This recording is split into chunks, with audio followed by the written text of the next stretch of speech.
श्री कृष्ण कहते हैं, जीवन में समय चाहे जैसा भी हो, परिवार के साथ रहो। सुख हो तो बढ़ जाता है, दुख हो तो बढ़ जाता है, किंतु जीवन में आधे दुख इस वजह से आते हैं क्योंकि हमने उनसे आशाएं रखी है जिनसे हमें नहीं रखनी चाहिए थी। क्योंकि मान अपमान, लाभ हानि, खुश हो जाना, दुखी हो जाना, यह सब मन की शरारत है। मन को नियंत्रण में रखना, उचित दिशा में लगाना भी जीवन की एक उपलब्धि है।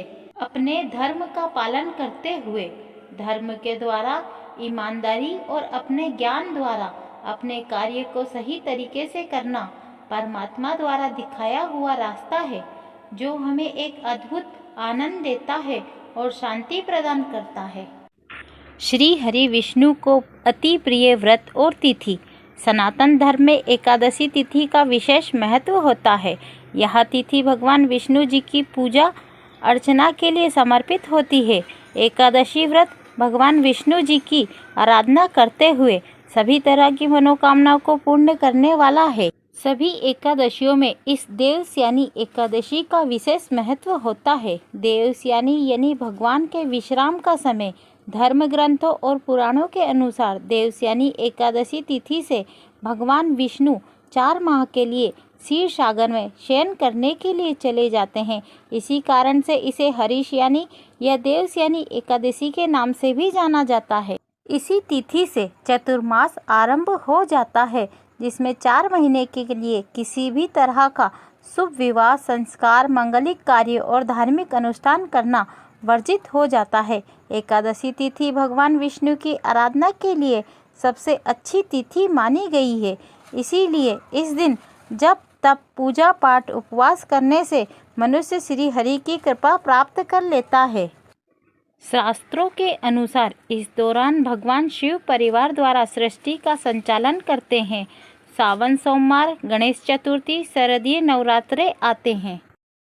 वामन पुराण के मुताबिक असुरों के राजा बलि ने तीनों लोकों पर अधिकार कर लिया था। इससे भयभीत होकर देवताओं ने भगवान विष्णु से मदद मांगी। तब भगवान विष्णु ने वामन अवतार धारण किया और राजा बलि से भिक्षा मांगने पहुंच गए। वामन भगवान ने बलि से 3 पग भूमि मांगी। पहले और दूसरे पग में भगवान ने धरती आकाश को नाप लिया। अब तीसरा पग रखने के लिए कुछ भी बचा नहीं, तो राजा बलि ने कहा कि तीसरा पग उसके सर पर रख दें। तब भगवान ने ऐसा ही किया। भगवान राजा बलि से प्रसन्न हुए और उन्होंने राजा बलि से वरदान मांगने को कहा, तो बलि ने उनसे पाताल में बसने की प्रार्थना की।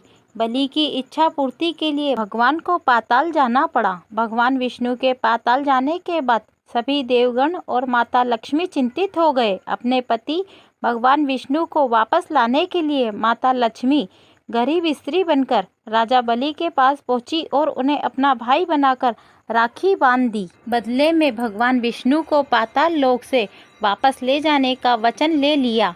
पाताल से विदा लेते वक्त भगवान विष्णु ने राजा बलि को वरदान दिया, जिसके अनुसार वह आषाढ़ शुक्ल पक्ष की एकादशी से कार्तिक शुक्ल पक्ष की एकादशी तक पाताल लोक में रहेंगे। इस अवधि को योग निद्रा माना जाता है।